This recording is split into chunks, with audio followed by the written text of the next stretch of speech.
Porteira aberta, seja bem-vinda, seja bem-vindo a mais uma edição do ImaCast, uma parceria do podcast do Patrone com o IMA, o Instituto Mato Grossense do Algodão. Sempre aqui a cada programa a gente tem trazido especialistas, técnicos, agrônomos, entomologistas, pessoas que vão dividir conhecimentos sobre essa cultura tão importante, tão emblemática aqui em Mato Grosso, né? E claro, em todo o país. Lembrando que Mato Grosso é o maior produtor de pluma do Brasil. Neste ano, inclusive, né, as lavouras ocupam aí quase 1,5 milhão de hectares aqui no estado. É a maior área já cultivada com algodão em Mato Grosso e, evidentemente, com o aumento da área de cultivo, né, aumenta também o alerta, a preocupação dos agricultores e da pesquisa com o manejo de campo. Afinal de contas, vivemos, né, um clima tropical e em climas tropicais a gente sabe que os desafios no campo são muito grandes. Hoje o nosso assunto é bicudo do algodoeiro e quando a gente fala sobre essa praga, a gente, claro, já até arrepia os cabelos, né, porque é a principal praga que ameaça a cultura, um desafio muito grande para combatê-la, e hoje vamos ouvir aqui as orientações, uma análise de como está o nosso cenário com dois especialistas que entendem muito deste assunto. Vou apresentá-los aqui, o Jacob Neto. Seja bem-vindo, tudo bem, Jacob? Olá, Patrone, tudo bem? Um grande prazer fazer parte desse projeto e trazer informações relevantes aí para o produtor. Maravilha. Além do Jacob, o Guilherme Rolim também, entomologista, assim como o Jacob, do IMA, já há um bom tempo também, né? Isso, Patrone. Como o Jacob falou, vamos trazer informação. Você falou, arrepiou os cabelos, né? O Jacob já caiu. Alguns perdem. O meu branqueou, né? Tá branqueando. O meu tá no meio termo aqui, já perdi um pouquinho, mas vamos seguir. Bom, apresentei os dois, são entomologistas, né, do Instituto Mato Grosso do Algodão. O Jacob, aliás, ele está há 10 anos já aqui em Mato Grosso, veio para trabalhar no IMA, vem do interior de São Paulo, e o Guilherme já também, um bom tempo, 7 anos, como ele mencionou aqui, veio do interior da Paraíba, e ambos conhecem muito dessa cultura. Vou dividir aqui o bate-papo com eles, vou aprender também, você que está nos acompanhando também vai ficar sabendo uma atualização, né, do cenário quando a gente se refere a essa praga e, claro, quais as orientações para que o manejo possa ser o mais assertivo possível. Vamos começar, Jacob, entendendo um pouquinho, né, do porquê que o bicudo do algodoeiro causa tanta preocupação, arrepia os cabelos, faz branquear, faz perder ali os cabelos. Por que é tão temida essa praga? Hoje, né, o bicudo é considerado a principal praga do algodão no Brasil, né? Assim como foi em outros países, no caso dos Estados Unidos, ele conseguiu erradicar o bicudo através de muitos trabalhos, mas a gente está numa região tropical, eventualmente é muito mais complicado a gente fazer isso. E por que ele é tão danoso? Porque é um inseto que ataca o que a gente quer colher do algodão, a estrutura reprodutiva, que eventualmente vai virar um capulho e é o nosso produto final. Então, devido a esse fato dele atacar e depender da estrutura reprodutiva para sua reprodução, ele é considerado a pior praga da cultura. A gente tem dados de pesquisa, materiais bibliográficos que demonstram que o potencial de dano do bicudo pode chegar a 80% a 90%. Então a gente vê que, se não tomada medidas de controle, eventualmente é uma praga que vai trazer um prejuízo direto para o cotonicultor. Ele tem o hábito tanto de se alimentar e também de colocar o ovo, né, de ovipositar dentro da estrutura reprodutiva do algodão.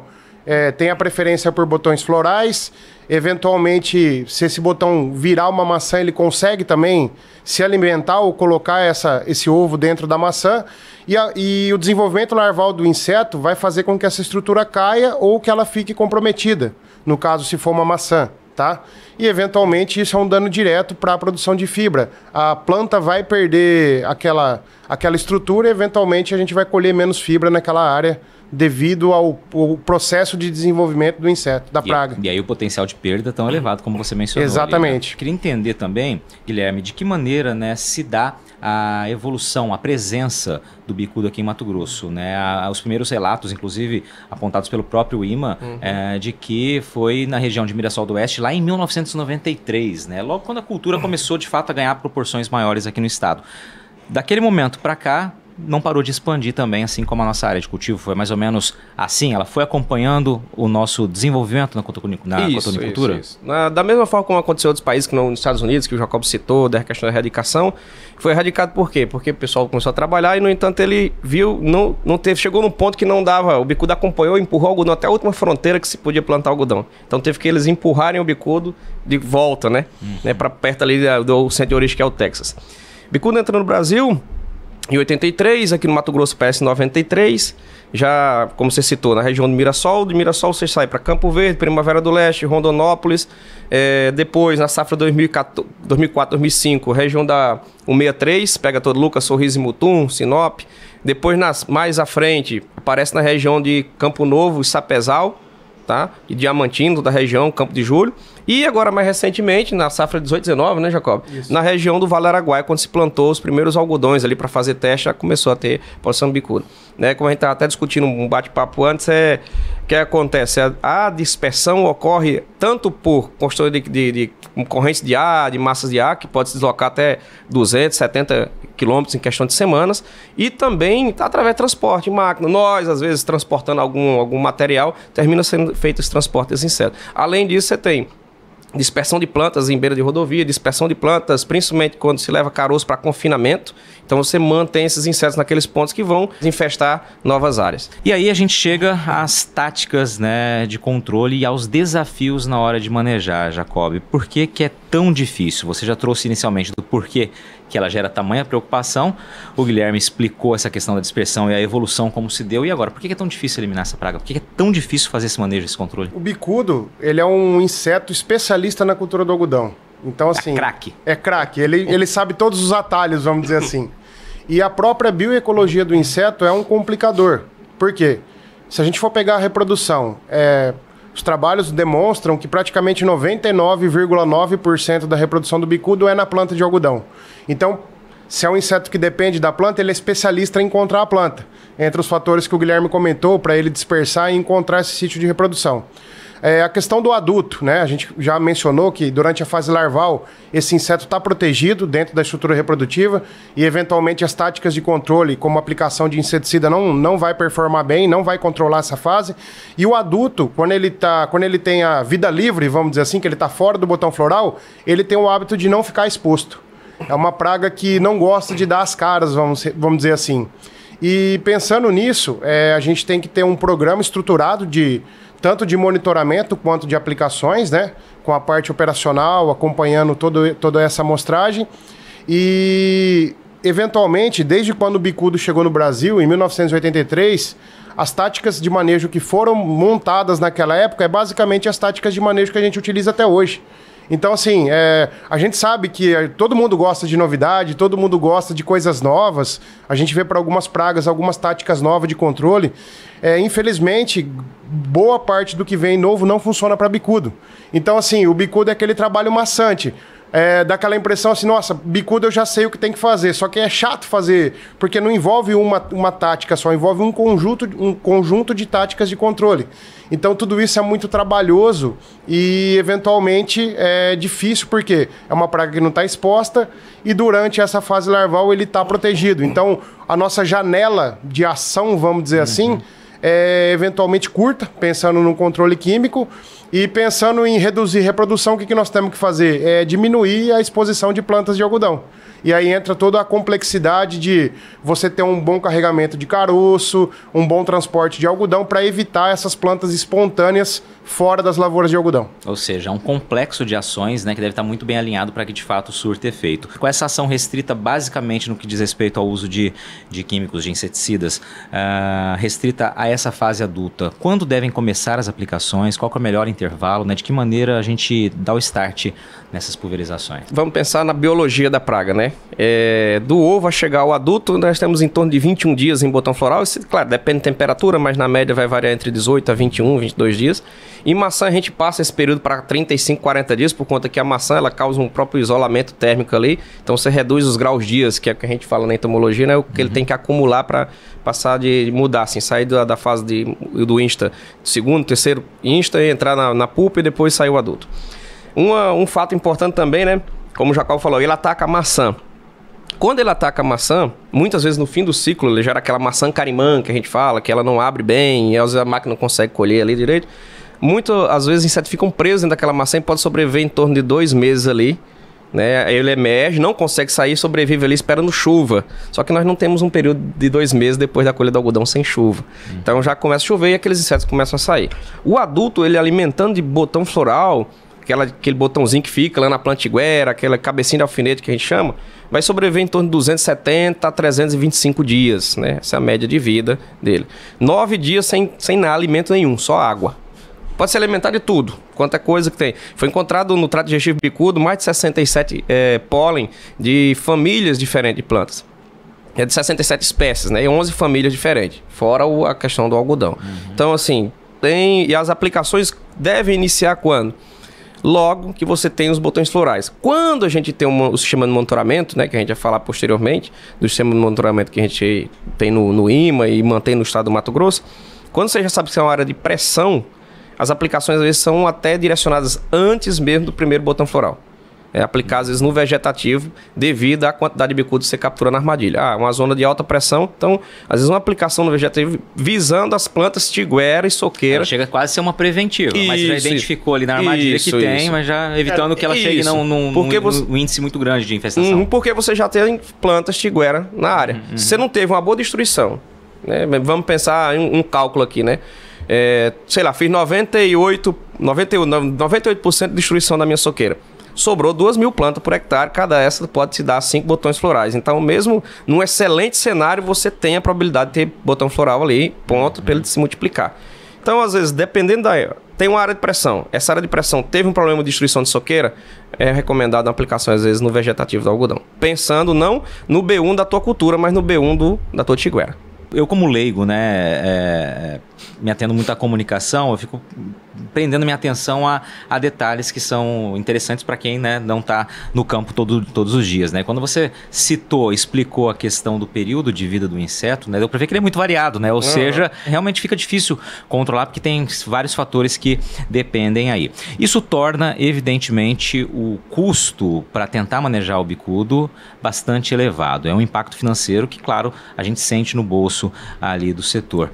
Quanto a gente tem de média, qual o número de aplicações, qual é o cenário hoje, Jacob? Considerando toda essa zona de alta pressão, fazendo uma média estado entre zonas de alta e baixa pressão, vamos colocar em números médios, vai variar aí de 12 a 15 aplicações. Lógico que existem situações onde o monitoramento não é feito, que demanda um número maior por conta... o bicudo é uma praga um pouco diferente o manejo dela das outras. Por quê? Qualquer outra praga que a gente encontra na cultura, a gente vai lá, estipula o nível de controle, né? Trabalha com aquele nível de controle. A hora que atingiu, você vai lá e faz uma aplicação isolada. E basta para você controlar essa praga e você vem monitorando. O bicudo, pela dificuldade que a gente já comentou, do desenvolvimento larval dentro de estrutura reprodutiva, do inseto ficar escondido, quando a gente constatou a presença, e nessas áreas de alta pressão, basicamente o nível de controle é presença e ausência, ou seja, entrou monitoramento na área, constatou a posição do bicudo, se recomenda fazer uma bateria de aplicação. O que seria isso? Seriam no mínimo de 3 aplicações. Então, assim, cada vez que eu entro na lavoura, constato bicudo, tem que startar 3 aplicações. Por isso que se torna muito oneroso controlar a praga. E por que é feito essas 3 aplicações? Justamente para a gente pegar esse fluxo de insetos que podem estar migrando de fora para dentro da área e o próprio fluxo de saída desses ovos que eventualmente passaram pela fase larval e estão gerando novos insetos dessa área já inundada. Infestada, no caso. Então, eventualmente, isso que traz esse impacto econômico, além da gente considerar que cada estrutura reprodutiva menos na planta é uma interferência na produtividade. Então, tudo isso tem que se levar em conta quando a gente calcula o custo e o impacto que a praga pode ocasionar no cultivo. Tem um número que vocês me trouxeram aqui, né, do próprio IMA, que é o número que vocês trabalham, e esse número, obviamente, vai variar, né, quem estiver nos acompanhando, ele vai variar de acordo com cada situação, mas que esse impacto financeiro, considerando as perdas de produtividade que você mencionou e o número de aplicações ali, a gente estaria falando em torno de $350 no custo total de produção por hectare. Isso pode variar, ou seja, é um impacto bastante significativo, especialmente no que diz respeito às perdas, né, porque variando a intensidade dessa infestação, realmente o impacto vai ser muito grande. E aí, Guilherme, falando um pouquinho, né, além do controle químico, é preciso, você até citou um pouquinho na tua resposta anterior, né, ter um manejo de um complexo de ações. Quais as orientações para o produtor, para os técnicos, os agrônomos, enfim, para quem está nessa cultura? Tá, como o Jacob já falou, a gente já vem comentando aqui, é um complexo de ferramentas que a gente utiliza, né? A partir do momento que você implantou a cultura, que já está no botão floral, a gente praticamente só tem um controle químico. Mas aí o algodão a gente até brinca, né? Que o algodão não tem... O tempo do algodão é 365 dias, né? É o ano inteiro. Você trabalha, planta, cuida, aplica para... Aumentando um dia no bissexto, né? Porque não para. Aumentando um dia no bissexto. Então, a gente mantém ali aquele controle sempre... Ou você tá cuidando dele ou tá tentando matar ele. Então, essa dubiedade ali com o algodão. Então, chega fim de ciclo, que é essa época agora que a gente tá... Que é finalizando as colheitas de algodão, tá escolhendo o algodão. Vai colher o algodão na hora da desfolha. Tubo mata-bicudo, para ter atração daqueles insetos que estão na área, eles migrarem ali, na hora da migração, serem capturados nesse tubo, entrar em contato com o tubo. A gente fez um teste, né, essa safra, Jacob. Às vezes o inseto caminhou lá 3 segundos no tubo, ele já se contamina o suficiente para causar mortalidade. E é um alerta pro pessoal que está nos vendo. Muitas vezes o cara acha que tem que ficar colado no tubo. Não, ele se contaminou um pouco, voou, caiu 5 metros de distância, você não encontra mais, mas ele vai morrer. Isso que o Guilherme comentou, o tubo mata-bicudo é uma das ferramentas de manejo, é uma ferramenta comercial, né? Tem empresas que comercializam isso e já é um equipamento preparado para agir justamente nesse momento. Então, assim, como ele vai complementar a resposta, né? Eu tô cortando a resposta dele, tranquilo. Mas, complementando, né? Complementando, mas é importante a gente salientar porque o próprio produtor, às vezes, tem algumas dúvidas em relação ao uso do tubo. E por N trabalhos que a gente já fez, a gente sempre mostrou que faz a diferença o produtor, sim, utilizar essa ferramenta para o controle. Terminou essa fase, aí entra na fase de destruição de soqueira. Muitas vezes ainda sobra bastante inseto ali, principalmente quando passa a máquina, o triton, vai dar uma triturada, dá uma quebrada naquelas maçãzinhas, aí lembra do que a gente falou inicialmente. Fica alguma coisa presa, eles também começam a sair ali. Entra às vezes com a aplicação de inseticida junto da destruição. É outra ferramenta que dá para se fazer. E isso, o tubo tá lá, né? Contando que tá tudo aqui, as coisas vão acontecendo, vão se mantendo na área. E entrar na entre-safra realmente, né? Ali no período entre-safra, que começa a partir do dia 1º de outubro, no caso depende da região do estado, mas nós tomamos por base o estado inteiro como dia 1º de outubro para colocar nossas armadilhas. Então é um monitoramento da entre-safra. Para que esse monitoramento serve? Para você entender o que aconteceu na safra anterior, né, com as armadilhas, e a gente vê como vai ser a pressão para a próxima safra. Então essa é a intenção. E posteriormente a gente já entra na outra safra já sabendo onde são os pontos que tem que fazer a aplicação, que tem que tomar um pouco mais de cuidado, que sobrou alguma planta tiguera, e vai tocando aquela lavoura, ele fazendo um ajuste fino com base nessas informações que a gente tem, que coletou durante a entre-safra. Você falou então que alguns produtores têm dúvidas quanto à eficiência, à eficácia do tubo mata-bicudo.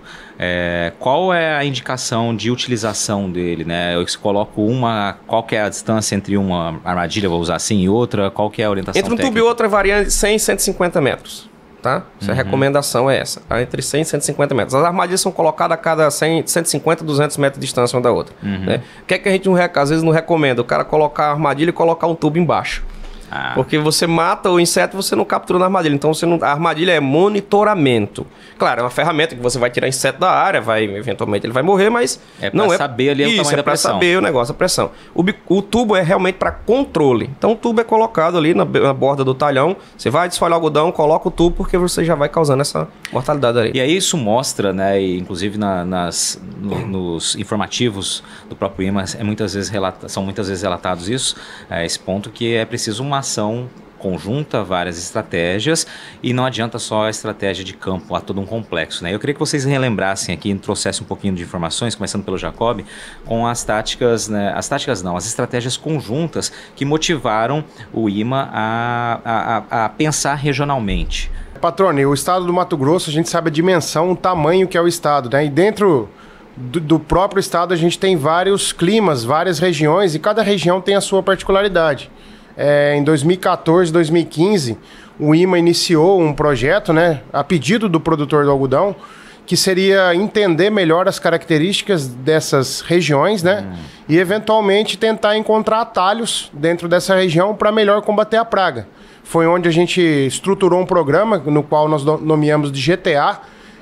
Na verdade, assim, a gente tirou o modelo desse programa numa ação que tinha sido feito anos anteriores na Serra da Petrovina, que nada mais, nada menos foi a organização de pessoas, de produtores, e eventualmente uma discussão de um plano regional de combate ao bicudo. Como você mencionou, a dificuldade de controlar a praga, e o bicudo, eu sempre gosto de fazer uma analogia, até para quem é leigo no assunto entender como que funciona a dinâmica da praga.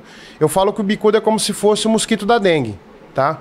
Se eu estou em casa sozinho, faço todas as ações dentro da minha casa, mas os meus vizinhos não fazem, eventualmente eu tenho que, hora ou outra, eu vou conviver com o bicudo, né? Então, se toda aquela região, aquele bloco, vamos dizer assim, fizer essas ações que envolvem ações pré-plantio, como o Guilherme falou, instalação de tubo e armadilha, e as ações pós-plantio, que vai ser monitoramento, aplicações das baterias. Então, assim, se toda uma região se organiza e faz ação ao mesmo tempo, isso traz um impacto muito grande para o controle da praga. Então, foi a partir dessa ideia que eventualmente começou esse projeto dentro do IMA. O projeto vai completar agora 10 anos, né? A gente colheu bons frutos, reduzimos bastante o índice de bicudo dentro do Mato Grosso, só que devido à dificuldade e a própria ecologia do inseto, a gente tem anos de altos e baixos, né? E aí, entre outros fatores, e no qual justifica que esse trabalho tem que ser feito de maneira contínua. Então, assim, é um projeto que não é barato conduzir, né? Devido à complexidade de controle dessa praga. E, eventualmente, a gente tem que estar mensalmente, né, Guilherme? A gente divide o estado em 2, né? Anda um pouco, então, cada um, né? A gente tem que estar mensalmente nesses grupos, relembrando informações, tentando perder os cabelos ou branquear os cabelos para trazer novas informações e, eventualmente, motivando essas regiões a agirem de maneira conjunta. Então, assim, quando a gente vê que uma região faz isso, o impacto é muito positivo. Só que também a gente já teve situações de a região fazer muito bem esse trabalho, agora estamos livres do bicudo, podemos dar uma baixada de guarda e a praga se restabelece, se multiplica muito rápido. Então é esse trabalho, digamos assim, contínuo que tem que ser feito dentro do estado. E me corrija se eu estiver errado aqui, historicamente, deriva dessa ação conjunta de vocês, ou dessa estratégia de pensar em grupos técnicos regionais, grupos técnicos do algodão, que houve a adequação, né, com o passar dos anos, do calendário do vazio sanitário, pensando regionalmente. Foi mais ou menos decorrendo disso daí também. Exato. Isso foi uma das medidas, né, que foram discutidas ao longo desses anos, porque o calendário de vazio sanitário do Mato Grosso, ele foi estabelecido lá atrás. Eu confesso que eu não vou me lembrar quando, mas essa normativa era antiga, se eu não me engano era 2005, tá? Mas era uma normativa antiga. A gente vê que o algodão foi evoluindo para diferentes regiões do estado e, eventualmente, agora chegou no Vale do Araguaia, que é um outro clima, uma outra região. Então, na época, foi feita essa normativa, essa readequação da normativa, para nos dar mais ferramentas para combater o bicudo. Como eu citei o exemplo do Vale, porque a gente está tentando uma nova readequação dessa normativa, por quê? Porque o Vale é uma região um pouco diferente, a gente vê que parece mais com a região norte do estado. E o Vale, até então, ele estava com a normativa da região sul. Agora a gente está vendo com os órgãos competentes, né, com o INDEA, com o Ministério, eventualmente, para ver se a gente consegue essa nova readequação. Para quê? Para nos dar mais fomento, para nos dar mais força, para combater o bicudo de maneira mais eficaz. Maravilha. E só dando uma complementada, né? Como o Jacob falou da questão da mudança normativa, tudo assim, não é imposição do IMA, é uma tendência das equipes técnicas de fazenda que nos procura. O IMA age como um facilitador, né? Junto desses grupos de GTA, um facilitador tentando canalizar, né, a força para os locais apropriados para se fazer essas mudanças. E todas essas mudanças, elas ocorrem do ponto de vista técnico, né? A gente demonstra com trabalhos, pega os dados regionais, por isso da importância de você ter várias regiões. Hoje, se eu não me engano, são 11 grupos, né, Guilherme? 11. Então, assim, cada grupo tem a sua característica, cada região tem a sua particularidade. Então, a gente busca, como entomologista, como especialista, entender a dinâmica do bicudo dentro de cada região e, eventualmente, a gente traz para os órgãos competentes, fala, olha, eu acho que nessa região a gente tem a possibilidade de agir um pouco diferente, que vai nos ajudar a combater melhor a praga. E lógico que tudo isso vai ser avaliado com outros pesquisadores, com outras competências, e quando isso bate, né? Não, realmente nós temos que readequar. É uma cultura que evolui, e assim como evolui a cultura, tem que evoluir as normas, né? Porque senão a gente vai ficando ultrapassado, como tudo na vida. Pois é, e acho que é fundamental tocar nesse assunto e vocês explicarem como é feito esse trabalho e a importância dele, porque a agricultura nossa evolui, como vocês bem frisaram, e, obviamente, as normativas precisam mudar conforme a cultura avança, né? E nada mais coerente no estado com a dimensão territorial que a gente tem, que esse pensar conjunto e regionalmente, né? Acho que é uma estratégia não só importantíssima, mas fundamental e super inteligente para que a gente possa enxergar os problemas, né? E a intensidade de cada problema dependendo da região, que muitas vezes tem condições de chuva, de solo, enfim, diferentes e assim por diante. Eu queria aproveitar que a gente falou um pouquinho de vazio sanitário, Guilherme, para que a gente ainda está no período da colheita, enquanto a gente está batendo esse papo aqui do algodão, eu queria que você me explicasse, né, qual foi o cenário da presença do bicudo nessa safra que a gente está agora, na 23-24,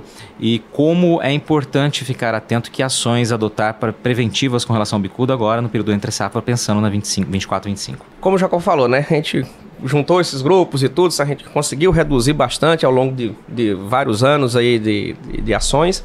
No entanto, tem anos que tem picos, né? Na safra, a pré-safra 23-24, foi a nossa pré-safra onde a gente bateu vamos dizer assim, um recorde, né? Foi o pior ano de captura, deu 8,97 de média no estado, né? Quantidade de insetos, mas isso aí devido à questão de clima, a soja não foi para frente, não teve muita planta de algodão, não foi nem rebrota, mas sim tiguera, então não houve um controle, por conta que algumas lavouras fora chegaram a ser abandonadas, né, porque não ia colher, e esse bicudo, não só bicudo, como percevejo, outras pragas se multiplicaram muito, mas o bicudo se multiplicou muito, aproveitou muito esse cenário. Então a gente teve uma pressão maior. Então a gente entrou a safra 23-24 com uma pressão muito alta de bicudo, e você sentiu no cenário sempre reclamações aqui, a gente correndo e o pessoal ligando, falando que tinha, dava um suporte, né, nas fazendas. E sim, foi um ano difícil, que era previsível que seria difícil devido à população que a gente ficou, que multiplicou na entre safra, tá? E para agora, nessa finalização agora entra aquilo que a gente vem falando. É aplicação junto da desfolha, na desfolha colocar o tubo mata-bicudo, manter o sistema de monitoramento. Hoje nós mantemos no IMA, né, desde 2018, 2019, foi montado um grande sistema de monitoramento que é o SEB, e a gente tem 33.329 armadilhas monitoradas. É o maior sistema de monitoramento da América Latina, quiçá das Américas, tá? Então com isso que a gente consegue abrir uma lupa muito grande e consegue visualizar, cada gerente de fazenda consegue visualizar a sua área, qual é o local de maior pressão, e nós como IMA, como instituição, conseguimos ver o estado inteiro para direcionar ações mais focadas para aqueles pontos. É sensacional, né? Assim, ouvindo vocês falando e imaginando já, tentando visualizar isso no campo e a efetividade desse trabalho, né, conjunto e apoiado pela credibilidade do Instituto como o IMA, né, do Instituto Mato Grossense do Algodão, baseado em ciência, em pesquisa, né, que a gente sabe que a gente vai surtindo efeito. Bom, falado então do programa de monitoramento, falado da preocupação com a entre-safra, a pressão desse ano também, eu queria que você reforçasse aqui, Jacob, um ponto que você trouxe lá no começo, né, o quão difícil é você ter que lidar com uma praga que tem todas as características que vocês descreveram aqui e que não tem uma nova medida de controle já há 3 décadas pelo menos, ou seja, vocês reforçaram várias vezes a importância desse conjunto. Acho que isso também é uma maneira de quem está nos ouvindo e acompanhando entender que de fato, né, é preciso agir com várias estratégias, porque a gente não tem algo novo para resolver o problema há 30 anos. Exato. Como eu disse, o desafio também envolve isso, né? A gente vê outras empresas tentando trazer novas ferramentas. Isso na agricultura é corriqueiro, né? A gente vê evolução de diversos setores, né? Mas infelizmente para a bicuda a gente não conseguiu descobrir um novo feromônio, descobrir uma nova tática. A gente vê empresas tentando investir em mecanização do monitoramento. Eu acho que isso tende a evoluir nos próximos anos. Mas é uma praga que a gente tem que fazer, vamos dizer assim, a gente tem que comer o arroz com feijão bem feito. E aquele arroz com feijão, não tem novidades, né? Então é difícil trazer essa motivação em alguns momentos. Como o Guilherme falou numa fala dele, o bicudo é uma praga que a gente tem que só se preocupar nos 365 dias do ano, e no ano bissexto são 366. Como ele comentou, até para quem não conhece a cultura do algodão, né, que no caso você tem uma audiência muito, muito grande, apesar do bicudo ser considerado somente praga do algodão, ele vive em meio a outros cultivos. O Guilherme já comentou isso, ele se alimenta de outras plantas, né, inclusive de soja. Então, assim, em anos, quando a cultura da soja não está bem estabelecida devido a condições climáticas, que é o exemplo desse ano, aquela planta de algodão, como o Guilherme mencionou que está ali, ele é uma fonte de criação de bicudo. Então, o que a gente tem orientado os produtores ao longo dos últimos anos para tentar trazer novos insights para controle? Falar, olha, apesar do bicudo não estar ocasionando dano na sua soja, daqui a alguns meses você vai vir plantando algodão nessa área. Então, vamos ver, por exemplo, você vai aplicar um inseticida para controle de percevejos. Vamos fazer a escolha de uma molécula que também possa performar em cima do bicudo. E, eventualmente, a gente tenta trazer esses atalhos. O produtor começa a olhar não só a cultura em si que está implantada, mas o sistema como um todo. E nós, como entomologistas, a gente sempre enfatiza isso. A agricultura no estado do Mato Grosso é dinâmica, é fantástica. É um berço produtivo. Então, hoje, a nossa visão de controle para qualquer praga, independente se ela é específica da cultura ou não, a gente tem que olhar o sistema como um todo. E, eventualmente, a gente tem que perder um pouco dos cabelos aí para trazer novos atalhos. Às vezes, a gente vê, às vezes, que um detalhe bobo que a gente passa a tomar durante esse processo faz uma diferença gigantesca no final. Então, assim, esse é o desafio que a pesquisa tem também, principalmente quando a pesquisa fala de bicudo. Olhando para o futuro, né, que os produtores podem esperar?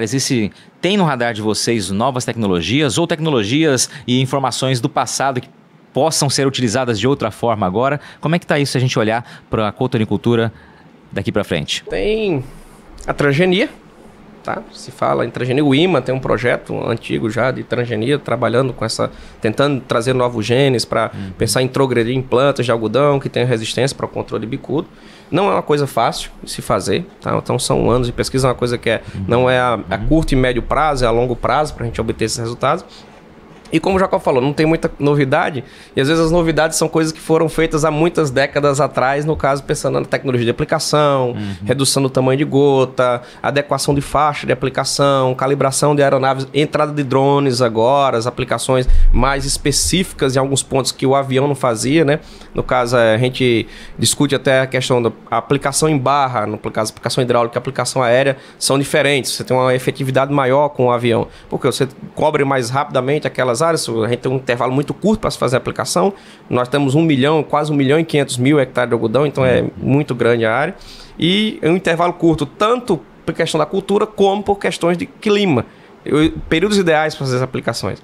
Então você entra com a aplicação aérea, adequação no tamanho da gota, a entrada dos drones para cobrir pontos, às vezes que o avião não conseguia fazer, perto de sede, linha de poste que tinha que dar um pulo, vamos dizer assim, não pulo, né? O avião não pula, mas seria um pulo por cima desse ponto. Então não ficaria em uma boa deposição e beira de mata. Então vem essas novas ferramentas para se fazer coisas que foram pensadas e estudadas em 1940, que no caso é a aplicação em ultra baixo volume, BVO. Mas são coisas que a gente está resgatando novamente, está tendo uma adesão muito grande por parte dos cotonicultores, parte das equipes técnicas, por conta que a gente mostra através de trabalhos que funciona. Tá? Vem funcionando. E é o que está dando aí um suspiro, né? Para quem está sufocado, às vezes, com uma população mais alta de bicudo. Até atrelado a esse fator, Patrone, um dos grandes ganhos que a gente conseguiu dentro do estado, né? Foi trabalho feito na última década, vamos dizer assim, por várias mãos, né? A gente conseguiu traçar o perfil toxicológico do bicudo dentro do estado. Isso. E todo ano a gente repete esse trabalho para quê? Para a gente mostrar para o produtor quais são as moléculas que eventualmente têm funcionado melhor e quais são as moléculas inseticidas que eventualmente não funcionam mais ou baixaram a eficácia. Para quê? Para construir um plano de manejo, a gente falou num cenário de 12 a 15 aplicações, para sempre alternar o modo de ação para evitar a seleção de população resistente. Isso a gente fala para todas as pragas, mas para o bicudo, onde a ferramenta do controle químico é um dos pontos essenciais, a gente tem que manter sempre esses dados atualizados e está atrelado. O hora que o Guilherme falou de tecnologia de aplicação, eu lembrei disso porque a gente fez um trabalho no passado onde o produtor falou assim, a gente está usando N produtos e nada tem funcionado. A gente foi lá na área, fez uma rodada, fez alguns ajustes e constatou que o problema não era produto, e sim tecnologia de aplicação. E, eventualmente, em outras áreas, a gente viu o contrário. O produtor tinha uma tecnologia de aplicação muito bem afinada, muito bem definida, e estava usando um produto errado. Então, esse compilado de trabalhos e de ações e de resultados, né, a gente sempre leva de maneira atualizada para o produtor, para ele juntar o que é melhor, né, dos dois lados, para se usar uma boa tecnologia de aplicação e, eventualmente, escolher sempre o melhor produto. Pessoal, quero agradecê-lo, já vou fazer agora o caminho inverso aqui, Jacob, obrigado pela participação. Quando o tempo passa rápido assim é porque a gente sabe que o conteúdo foi conteúdo de qualidade, né? E que realmente pode ajudar a fazer a diferença no campo. Obrigado pela participação aqui conosco. Eu que agradeço mais uma vez. Eu como entomologista do IMA, sempre lembrando que o IMA não trabalha só com algodão, trabalha com outros cultivos, né? Principalmente para quem trabalha com pragas. Então, me coloco sempre à disposição para ajudar o produtor e a cadeia produtiva. E uma honra estar aqui com você nesse dia trazendo essas informações importantes. Maravilha, eu que agradeço, né? Foi um momento de aprendizado aqui, é mais do que tudo. Guilherme Rolim, obrigado pela participação aqui, cara. Sucesso no trabalho, que é um trabalho fundamental, como a gente realmente entende e sabe, né? Que a pesquisa, mais o esforço dos produtores, a dedicação que a gente vê nas fazendas, enfim, todo mundo que está envolvido nesse setor, né, baseado em pesquisa, a gente busca resultados cada vez maiores, né? Eu que agradeço aqui o convite para a gente estar participando junto, né? Como o Jacob fala, o estado é enorme, tem 2 entomologistas. Se tivesse 10, não ia faltar serviço, né, para todo mundo. Então, a gente está lutando, não é, como o Jacob falou, não é só algodão, a gente soja, milho, a gente está ali, eventualmente, outras coisas que aparecem, pragas em geral. Então, o algodão é uma cultura que tem pouca praga, né, Jacob? Tem 25, né, pragas aí bem chave no negócio, então a gente está nesse embate. Então, eu agradecer e tomara que seja bem aproveitadas as informações que a gente passou aqui para você. Certamente serão. Obrigado mais uma vez. Obrigado a você que nos acompanhou em mais essa edição do ImaCast, parceria do podcast do Patrone com o Instituto Mato Grossense do Algodão. Então, olha, acompanhe os episódios, são episódios, né, preferencialmente mensais. A gente vai acompanhar, claro, a evolução da cultura, o momento chave da cadeia produtiva do algodão, trazendo sempre informações que possam ser utilizadas, né, aproveitadas por você que está do outro lado da tela nos acompanhando. E fica o pedido para que vocês compartilhem esses episódios, façam que essas informações voem, disseminem-se cada vez mais longe, porque comunicação, informação, pesquisa, ciência e resultado é um conjunto, né? Falamos tanto em trabalho conjunto, é um conjunto que ajuda sempre a gente progredir. Fiquem bem, sucesso da porteira para dentro, força e fé da porteira para fora e vamos que vamos!